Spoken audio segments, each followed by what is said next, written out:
خلقنا زوجين لعلكم تذكرون وفروا إلى الله إني لكم منه نذير مبين ولا تجعلوا مع الله إلها آخر إني لكم منه نذير مبين. یہ پروردگار عالم کا بیان ہے، مالک کا کلام، پروردگار کی زبان ہے. وہ جو خالق ہے فرماتا ہے والسماء، یہ آسمان اپنے سروں پر چھت بنا ہوا تمہارے اوپر قائم ہے. دنیا والوں، یہ تم نے بنایا ہے، تمہارے باپ دادا کی کرشمہ کاری ہے یا تمہارا کوئی غوث، کوئی قطب، کوئی بابا، کوئی حضرت، کوئی دربار ہے جس نے اس کو قائم کیا ہے؟ یہ مکے کی گلیوں میں، خانہ کعبہ کی حدود کے اندر،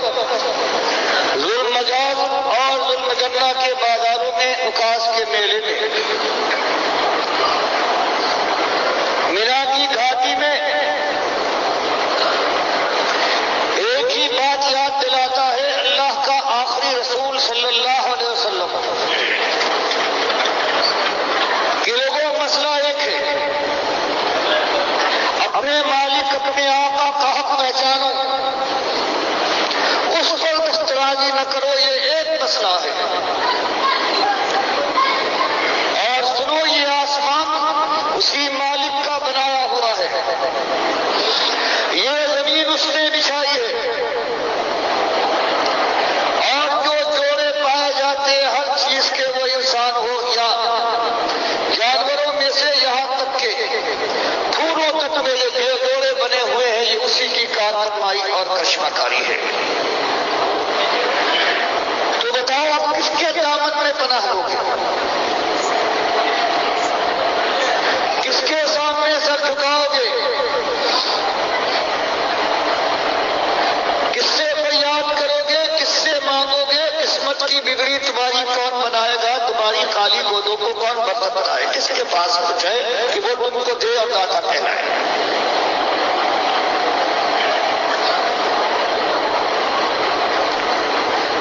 تو بیان کیا جا رہا ہے کہ قوم کے لوگوں، ابراہیم اور اسماعیل علیہ السلام کو اپنا بڑا ماننے والوں، آج تمہارا حال یہ ہے کہ تم اللہ کے علاوہ ہر ایک کے پیچھے دوڑے جا رہے ہو. مصیبت آ جائے، تمہارا مشکل کشا کوئی اور ہے، اس کے در پر دستک دو گے. تمہارے اس کے دروازے بند ہو جائے، تنگی آ جائے، تمہارا رزاق اور تمہارا داتا کوئی اور ہے. تم پر مصیبت ٹوٹ برسے، تم کسی اور کو غاص مان کر آواز دیتے ہو. تمہارے گھر میں اولاد ہو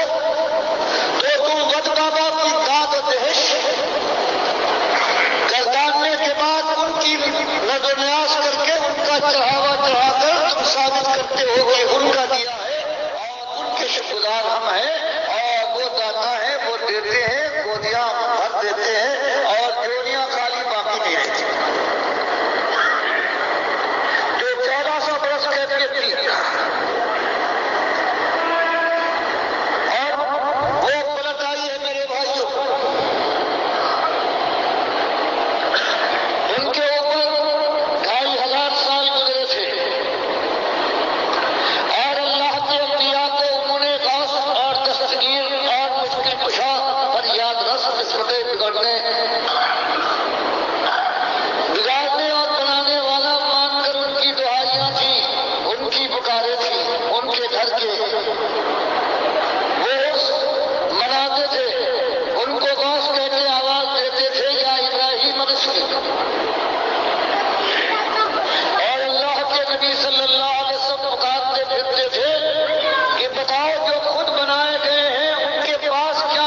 تمہارے لیے خیر کیا ہے اور شر کیا ہے۔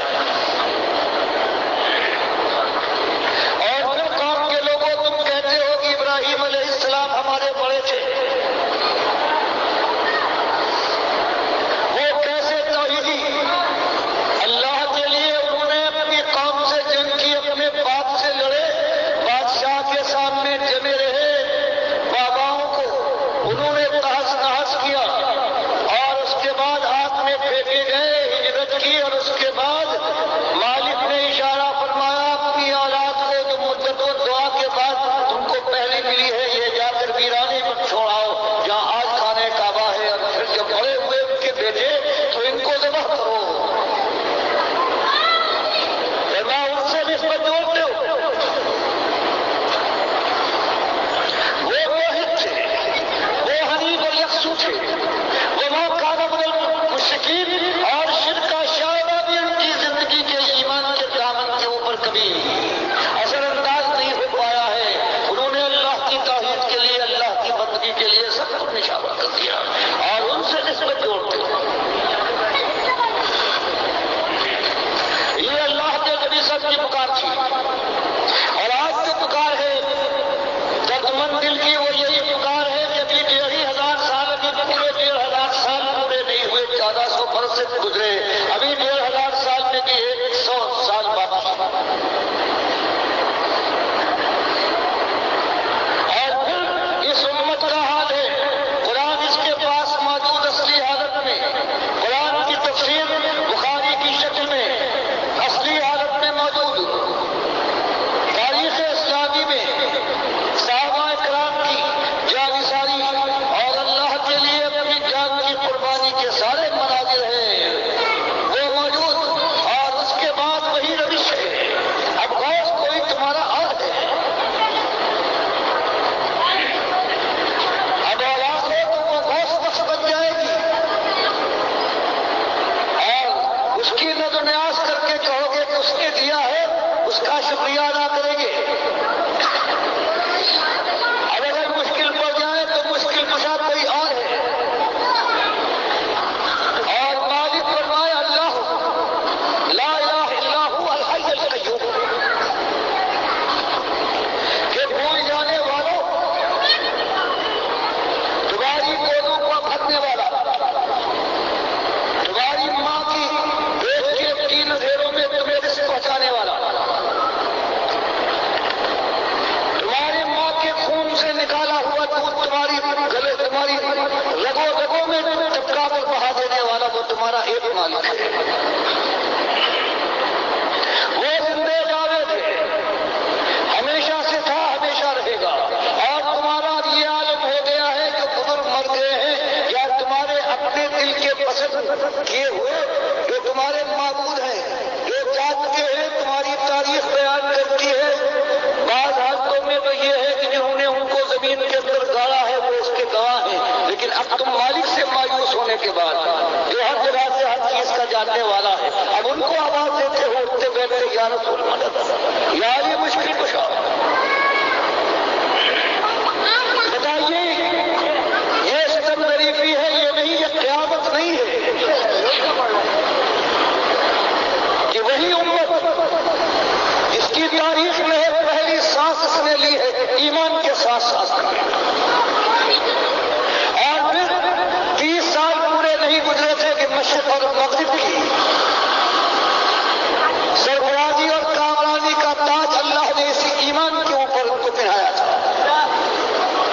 اور آج ان کی ماں اور بہنیں ہندوؤں اور سکھوں، عیسائیوں اور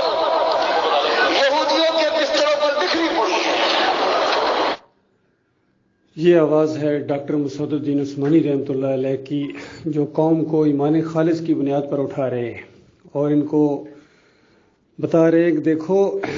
یہ امت ہے جو اٹھی تھی اسی توحید کی بنیاد کے اوپر، اور چند سال بھی نہیں گزرے ہیں، 23 سال بھی نہیں گزرے تھے کہ مشرق اور مغرب میں اس کا رعب اور دبدبہ قائم ہو گیا تھا ایمان خالص کی وجہ سے۔ اور حالانکہ وہ دعویٰ کرتے تھے کہ ہم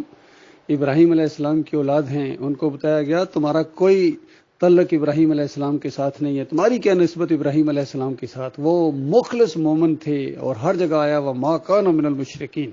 اور شرک کا دبا تک ان کے اوپر، ایک شائبہ تک ان کی زندگی کے اوپر، ان کے عمل کے اندر نہیں آ سکتا تھا۔ ایسے شرک کے دشمن گزرے ہیں وہ ابراہیم علیہ السلام، اور توحید کو پھیلانے والے، بتوں کو توڑنے والے، اور باباؤں کے تیا پانچا کر دیا تھا انہوں نے۔ تو پھر اس کے بعد تاریخ نے کروٹ لی، کہتے ہیں تاریخ اپنے آپ کو دہراتی ہے، تو یہ امت پھر کفر شرک کے دلدل کے اندر چلی گئی۔ پھر اس قوم کے اندر جب توحید کی دعوت اٹھی ڈاکٹر مسعود الدین عثمانی رحمۃ اللہ علیہ کے ذریعے، آج سے تقریباً 40-50 سال پہلے، تو مومنوں کی ایک جماعت وجود میں آ گئی، اس کا نظم قائم ہو گیا، اور آہستہ آہستہ پھر شیطان کا وار ہوا، اور اس نے خلف جانشین محمد حنیف کے اوپر، اس نے اس امت مسلمہ کے اندر جو توحید کی دعوت دینے والی جماعت تھی، اس کو پھر شرک کے انجیکشن دیے، اور سجدہ تعظیمی کا شرک اور دوسرے بھی شرک کہ انسان کو سجدہ کر سکتا ہے، اور اللہ تعالیٰ جب چاہے جس کو چاہے صفت دے دے، اس طرح کی باتیں اس کے دماغ کے اندر آ گئی صوفیوں کی طرح۔ تو اور اس کے بعد جتنے یہ گروپ بن گئے، سارے کے سارے دعویٰ کرتے ہیں کہ ہم ڈاکٹر عثمانی رحمۃ اللہ علیہ کے ساتھی ہیں، چاہے یہ محمد حنیف ہو، سعید احمد ہو، یعقوب علی ہو، اختر بیگ ہو، دائیو ہو، سارے دعویٰ کرتے ہیں کہ ہم ڈاکٹر عثمانی کے ساتھی ہیں۔ اور تمہیں ڈاکٹر عثمانی سے کیا تعلق؟ وہ موحد عالم دین گزرا ہے، شرک کا دشمن گزرا ہے، اور بدعت کے اوپر وہ تھوکنا بھی گوارا نہیں کرتے تھے۔ اس طرح سنت کے شوقین اور توحید کے لیے ملک کے اندر دورے کرتے تھے، کبھی ادھر جا رہے ہیں کبھی ادھر جا رہے ہیں، شرک کا رد کرتے، فرقوں کا رد کرتے تھے، اور اجرت اور یہ جو جتنے دینی امور پر یہ نماز پڑھانے کے پیسے، اذان دینے کے پیسے، اس کا وہ سختی کے ساتھ رد کرتے تھے کہ حرام ہے، ناجائز ہے، نہ لو۔ اور ایک ایک شرک کے اوپر انہوں نے تیشہ چلایا، اور شرک کے ہر دروازے کو قرآن و حدیث کی روشنی میں بند کیا، اور دیکھو یہ بتایا کہ دیکھو قرآن اور صحیح حدیث اپنی جگہ موجود ہے، اور جو تم نے اپنے دماغ کی وجہ سے، اپنے اکابرین کی وجہ سے اس کے اندر کفر شرک ملا دیا، اس کا میں انکاری ہوں، اس کو پیچھے ہٹاؤ۔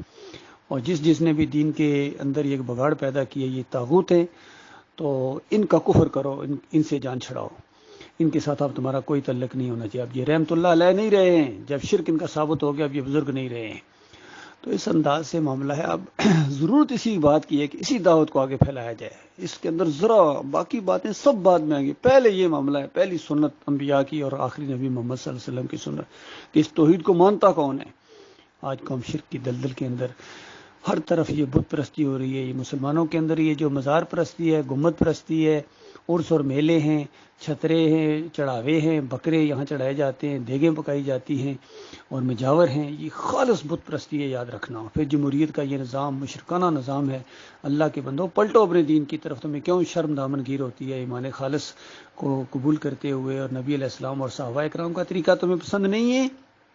تمہیں یہودیوں، عیسائیوں اور یونانیوں اور کافروں مشرکوں کے طریقے پسند ہیں، ان کے ساتھ رہنے کی وجہ سے تمہارے اوپر ان کا رنگ چڑھ گیا۔